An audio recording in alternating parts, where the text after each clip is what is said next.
नमस्कार दोस्तों, आप सभी का फिर से स्वागत है हमारी इस नई वीडियो में। तो दोस्तों, श्लोक शुरू करने से पहले कुछ बातचीत कर लेते हैं, कुछ ज्ञान की बातें कर लेते हैं, कुछ अनसुनी चीज़ें हैं जो सनातन धर्म के बारे में या कुछ सवाल हैं उसके बारे में बात कर लेते हैं। अभी मुझे किसी ने कमेंट किया था कि आप निधि वन के बारे में कुछ बताइए। सबसे पहली बात तो निधि वन है मथुरा वृंदावन में, जहाँ की पौराणिक कथाओं के अनुसार जहाँ श्री कृष्ण गोपियों के साथ रासलीला करा करते थे।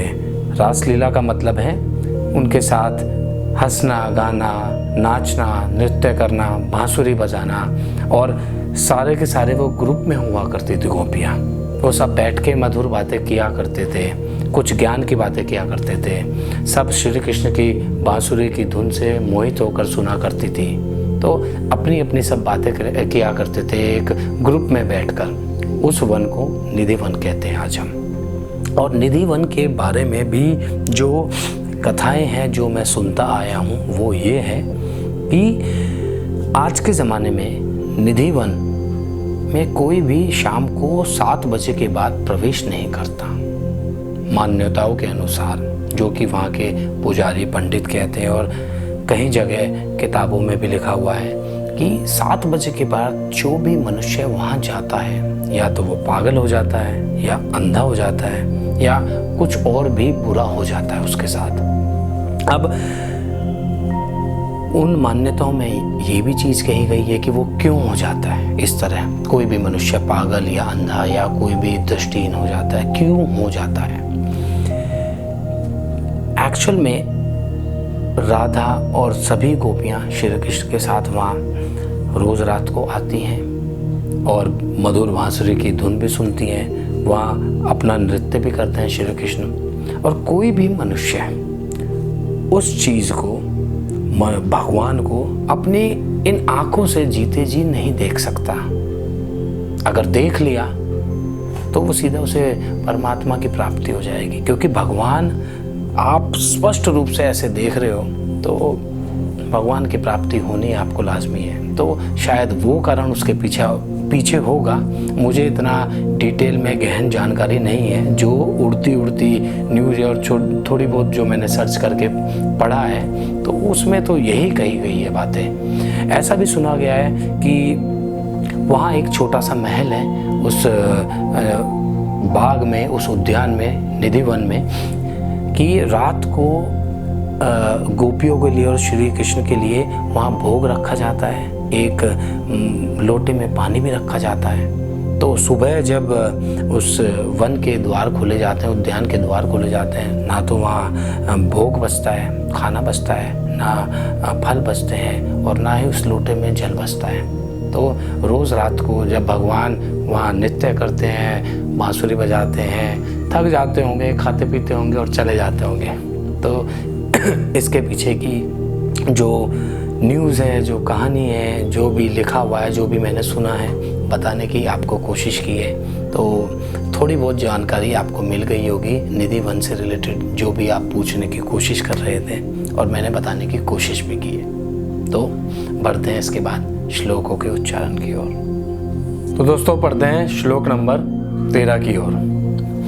यज्ञ शिष्टाशिन संतो मुच्यन्ते सर्वे किल विषय भुजते ते स्तुंगम पापाये पचन्यात कारणात।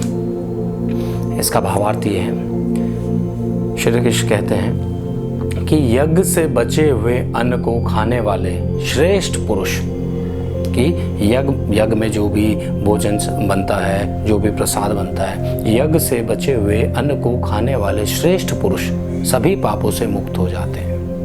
ऑब्वियसली आप प्रसाद खाएंगे तो पाप दिल से, जो यज्ञ दिल से किया हो, उससे जो अन्न होगा, उससे जो प्रसाद होगा, उसको खाने से श्रेष्ठ पुरुषों के सब पापों से मुक्त हो जाएंगे।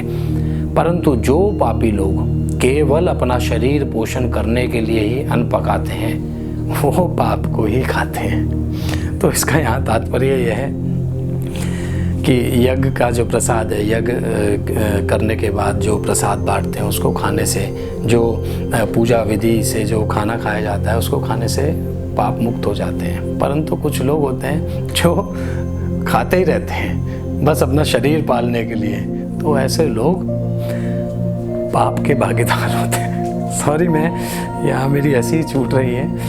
एक इंसान है जो ज़्यादा खाता है, कैमरे के पीछे है, ऐसे लोग पाप के भागीदार हो जाते हैं। सॉरी, आई एम किडिंग, ऐसा कुछ नहीं है। बट उन लोगों को जो केवल शरीर पोषण के लिए खाते हैं उनको सोचना चाहिए। ऐसे ज़बरदस्ती एक अन्न इतना खाना चाहिए जो शरीर को स्वस्थ रखे।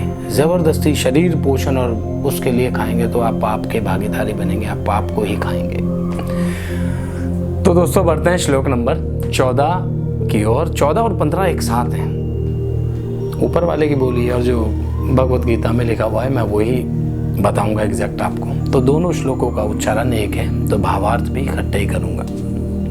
करता हूं आपके सामने श्लोक नंबर 14 और 15 का उच्चारण एक साथ।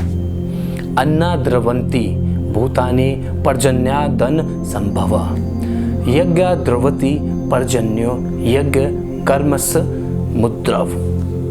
ये हो गया 14वां श्लोक। अब 15वां श्लोक पढ़ता हूँ। कर्म ब्रह्मो द्रवम विद्वी ब्रह्माक्षर समुद्रवम, तस्मात् सर्वगतम ब्रह्म नित्यम यज्ञ प्रतिष्ठितम। इसका भावार्थ ये है, संपूर्ण प्राणी अन्न से उत्पन्न होते हैं और अन्न की उत्पत्ति वृष्टि यानी कि वर्षा से होती है, और वर्षा की उत्पत्ति वृष्टि की उत्पत्ति यज्ञ से होती है, और यज्ञ विहित कर्म करने से उत्पन्न होता है।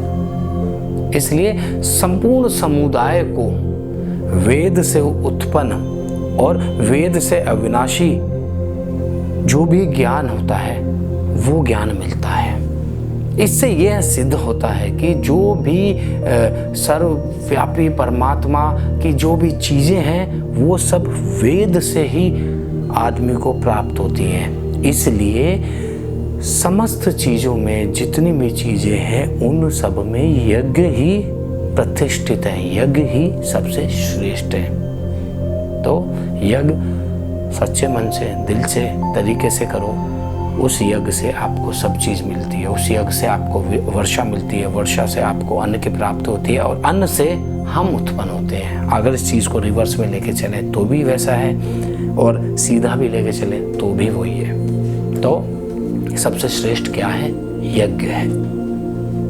तो दोस्तों आज के लिए इतना ही, तो मिलेंगे अगले एपिसोड में। तब तक के लिए राधे राधे।